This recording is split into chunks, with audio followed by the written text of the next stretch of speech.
Wholeness, welcome to Notes of Nara. My name is Naja Rashida, and may this message find you well and whole.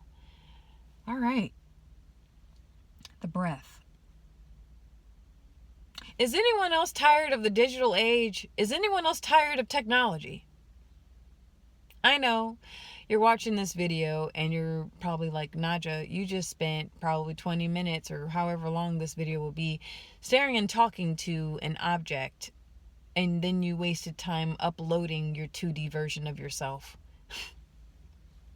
to people that or will also tune in and watch a 2D version of yourself.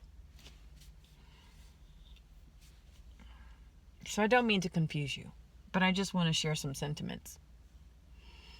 You see, the breath automatically wants me to, it takes me out to nature. Like the breath, when you connect with the breath, then you, within yourself, then you begin to expand and you begin to see and connect with the breath that's all around you.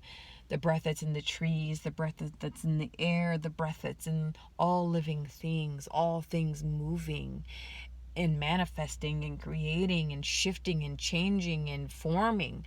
It's a beautiful experience. But then we have the digital age. We have this deep need to connect with the other, another. There's nothing wrong with that. I feel that drive, that desire to connect and to share. It's very basic human need, want, desire to do this. That's why you have so many people uploading. Now, I will say that there's a focus on monetary gain, if anything. With this platform, with many platforms, people have now that's their main focus, is to turn it into an actual job and form of income. And, I'm not, again, that's part of the human race. Okay? So you can choose to be part of humankind or the human race. And I'm like kind of right in the middle because I have to pay my bills, I have to eat. But I'm also very much connected to the humankind in a way where I find it's a necessity to share things from the heart with another human being. So, if you find this message, I hope it does some good for you. But I just want to share my sentiments on the technology. Is anyone else tired of it, man? Like, it's to the point, my mom said, because she's an artist, she's a writer, she's a creative. When she said she uses Chat GPT, I almost passed out. Chat GPT? Why? It's an insult to my intelligence as an organic human being. It's an insult to me, right? With this AI shit, it's everywhere. You have corporations pushing AI onto their employees. You have universities pushing AI onto their students. Luckily, at my university, they have software where, they double check and make sure you're not plagiarizing or using AI to write your papers. You can't write a damn paper, and then you should have no business being in university. That's my personal opinion. And yes, as a special education teacher, there are ways to accommodate and modify to help assist students in writing, right? So don't get it twisted. I'm not excluding anybody. If you have issues with writing or reading, for sure, please be aware of that. No, I'm saying for the lazy butts out there, art, with music and fine art and dance, performance, that takes dedication and commitment and discipline. Many people don't have that. So they're not able to accomplish what a lot of the artists and musicians are able to accomplish. They just don't have that discipline. You can't just be talented if you don't use it and practice it on a daily basis in some way. Like, you can't really call yourself an artist, truly. But now that it made it where everything's so subpar that people will accept anything. They make cheap, fast, low quality content now. They're sucking the life out of Um, they're sucking the life out of what makes us human.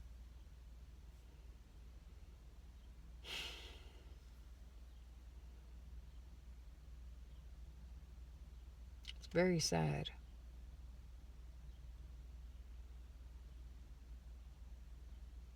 It's too much too soon.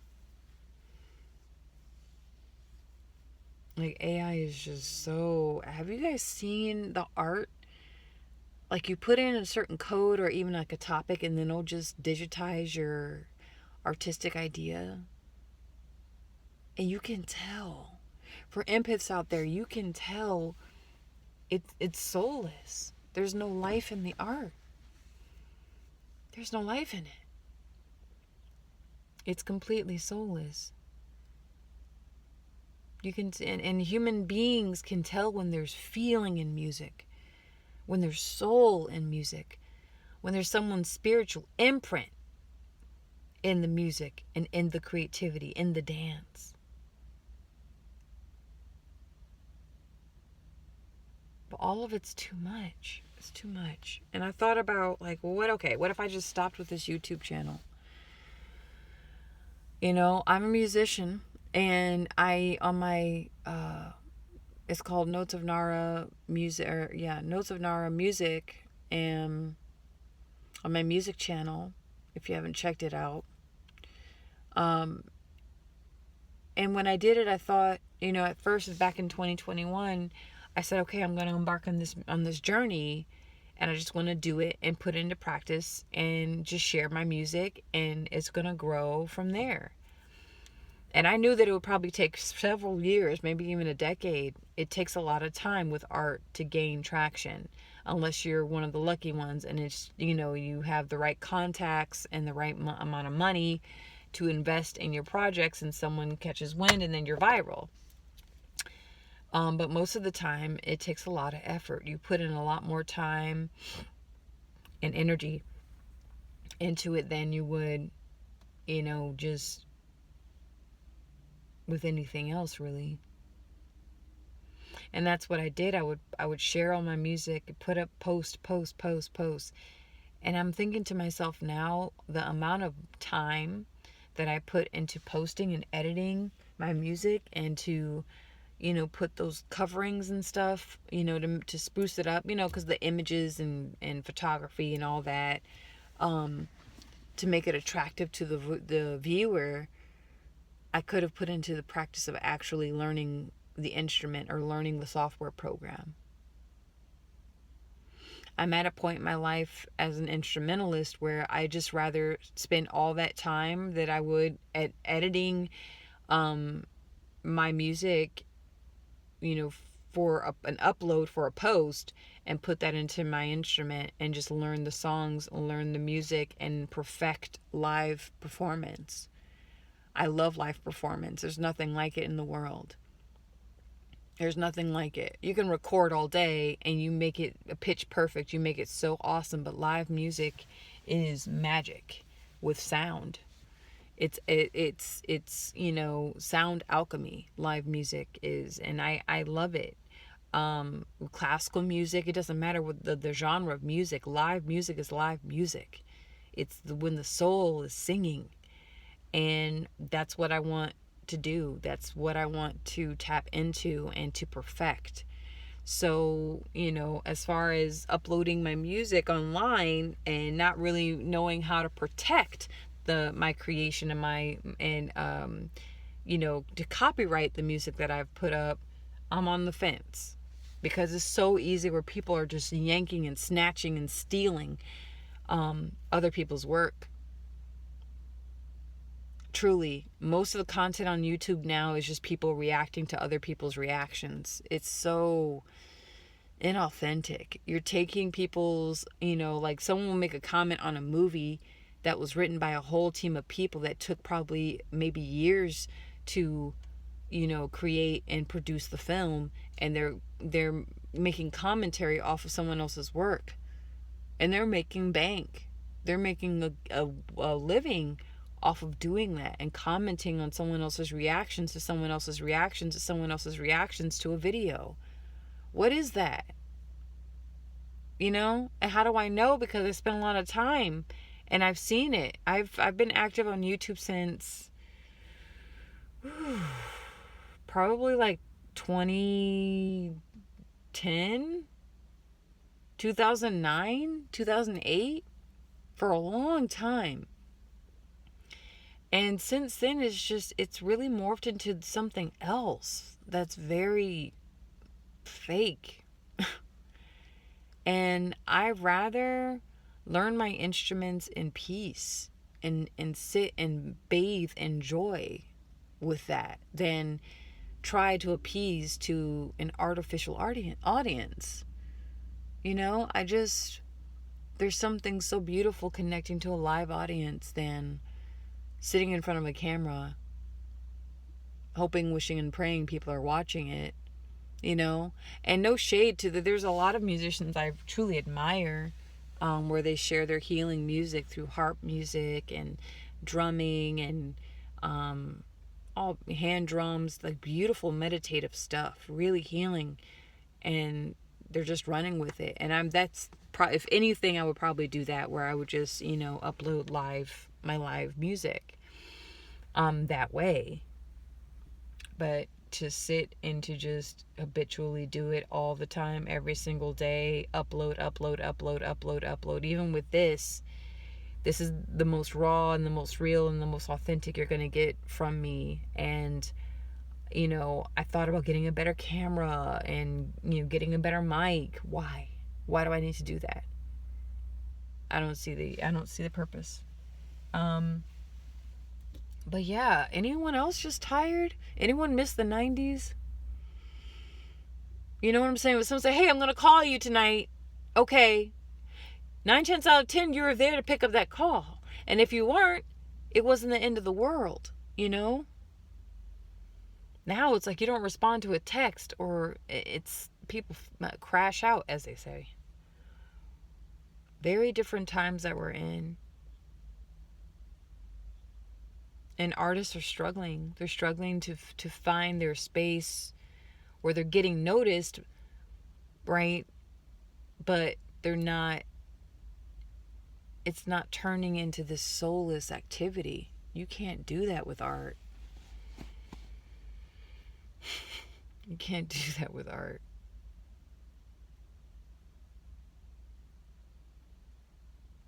So I don't know.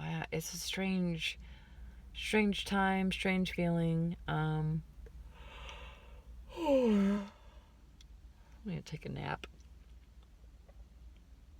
It's time for a nap, and then I gotta study.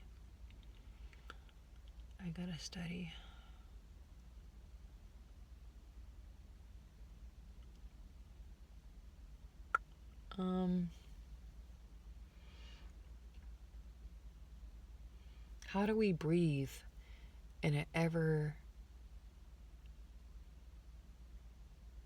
evolving world of synthetic, alternative, inauthentic space? How do we breathe that in? How do we breathe it out?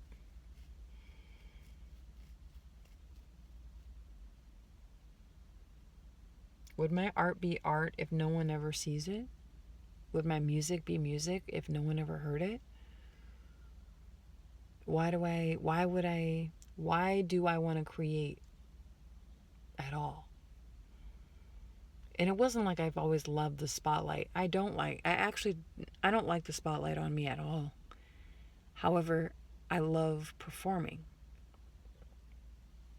I love being on stage.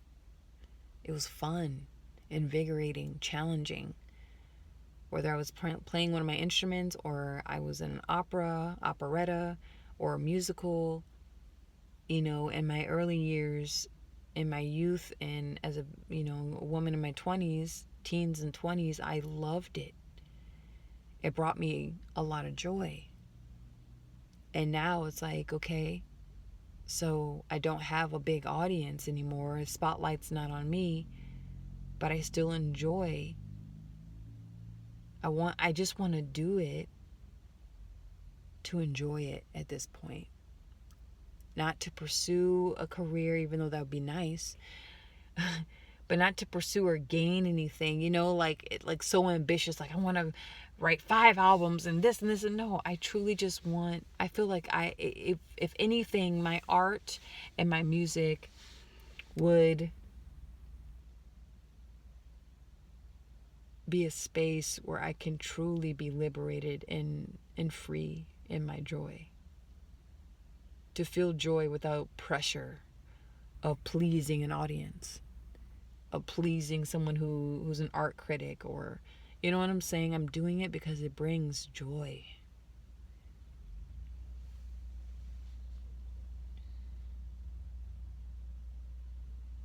And maybe then I have hundreds of pieces of art now. At least 300.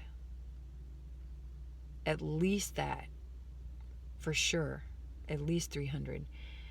And some of you guys have seen it on my wall, and others I have it in booklets, I have it in notes, I have it, stored away. But it's like I do those things, and I have wonderful creative ideas I want to explore, but I want to do it to allow my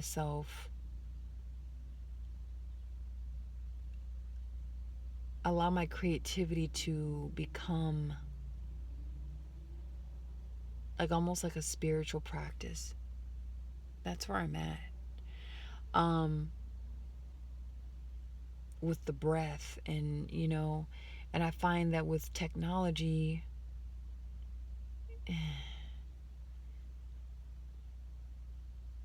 I've always loved acoustic music. Always. Always loved acoustic music, and with technology can help. What I'm saying is I don't want to over digitize my art and my music. That's what I'm saying. To the point where, it becomes less human and more technical, It's hard to describe, but it's like I think of like Beyonce or like one of those super famous, artists, and it's like when you take away and we strip away the lights, you strip away the background dancers, you strip away the bustier and the leotards that they wear, you strip away the weave and the makeup, and you strip them bare. What's left? What's left of that person? What's the talent, the raw talent, the gift that they're here to share with everybody? Because we get caught up with the lights and the cameras and the glitter and the glamour and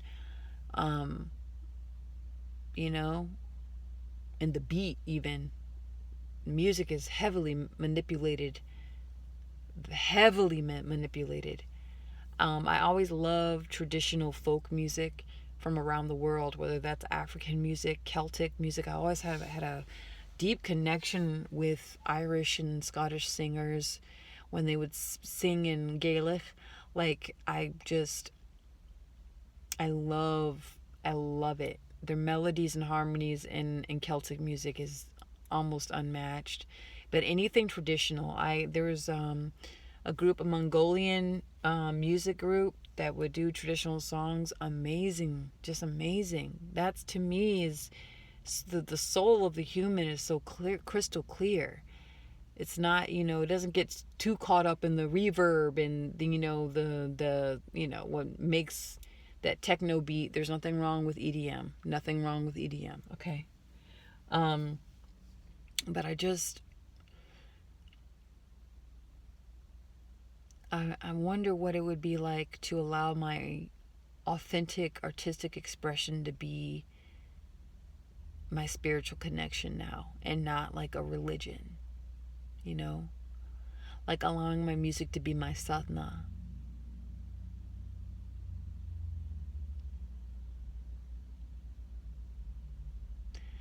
That's all. I just wanted to share that because the AI on YouTube is a bit too much for me anymore. If anything, I don't own a television, so it's like if I want to watch a movie, I can find a movie on YouTube. If I want to find something inspirational, I can find that. But there's just it's just the AI is embedded into everything now. It's ridiculous.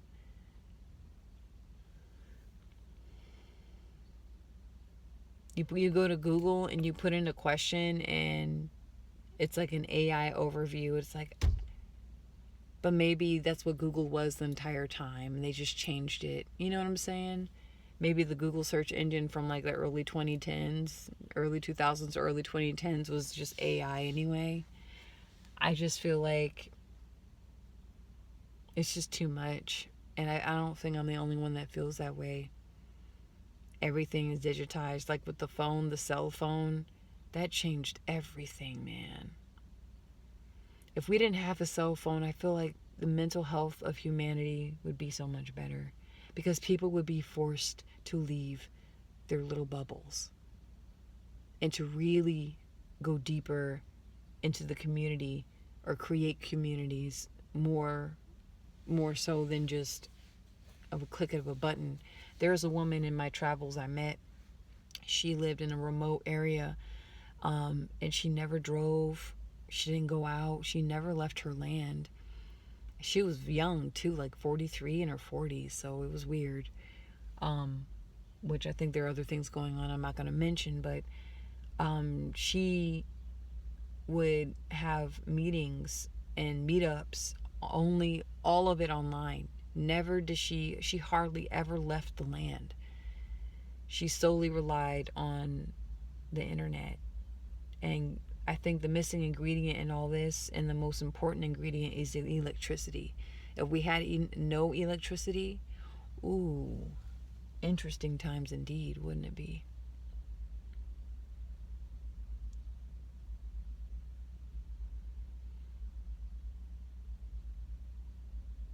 I'm very interested in this season of The White Wolf. I haven't gotten into animal medicines too much this year or last year. You have to really kind of dig through my videos to find it, but I will eventually. But each season, if you guys are into medicine wheels, I can get into that as well. Just let me know. But I'm in the season of The White Wolf for me, and I forgot I was going to go with that. That's all right. I'm getting pretty tired. I had a very interesting morning. But yeah, it's too much. It's too much. The kids I teach don't know how to write. They don't even know how to type. We throw devices at them. They don't even know how to type. We don't teach them how to type. They just do this. That's all they know how to do. Oh my God. They start sweating when you ask them to write a paragraph. They don't know what a dictionary, the difference between a dictionary and encyclopedia or atlas is.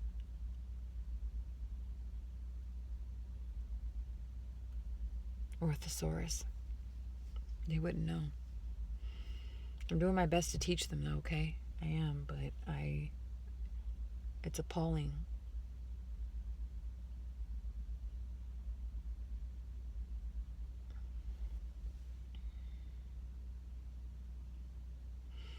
How do we breathe through this, guys?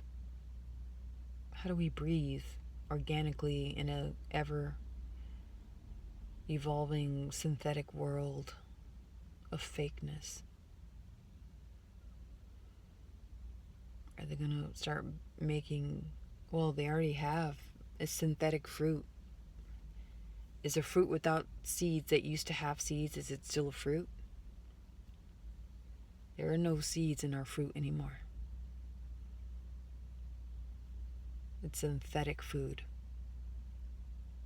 Genetically modified.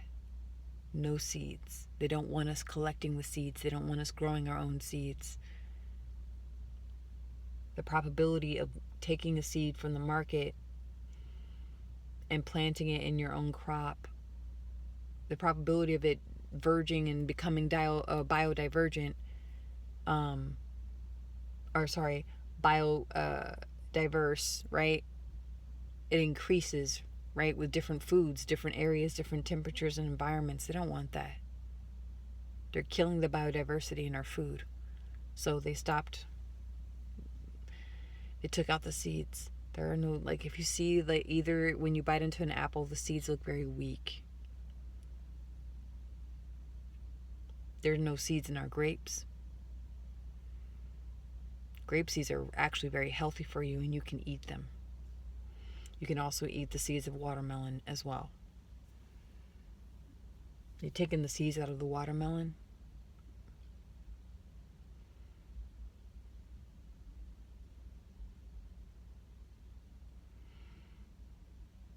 There's a major split happening. People are going to get people are going to get deeper and deeper into this AI technology, digital crap, or they're going to try to go the organic way.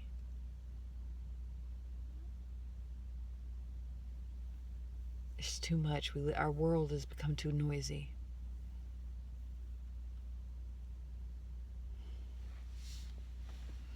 Our societies have become too noisy.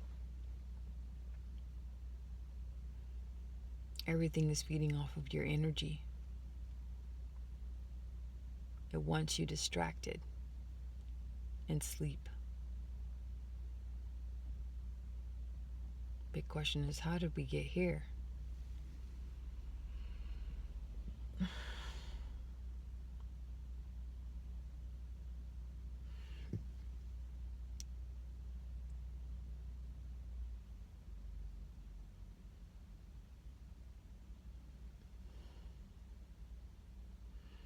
It's a very chilly spring where I live. And then it's going to get super hot. I'm ready for the heat. Back to the beginning of the video, like, I need to put some kind of system together.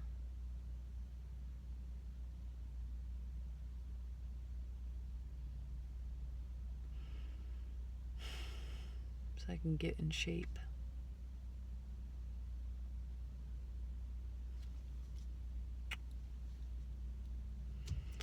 All right, let me know how you feel, what you think down below, and may this message find you well and whole, and be well. Bye.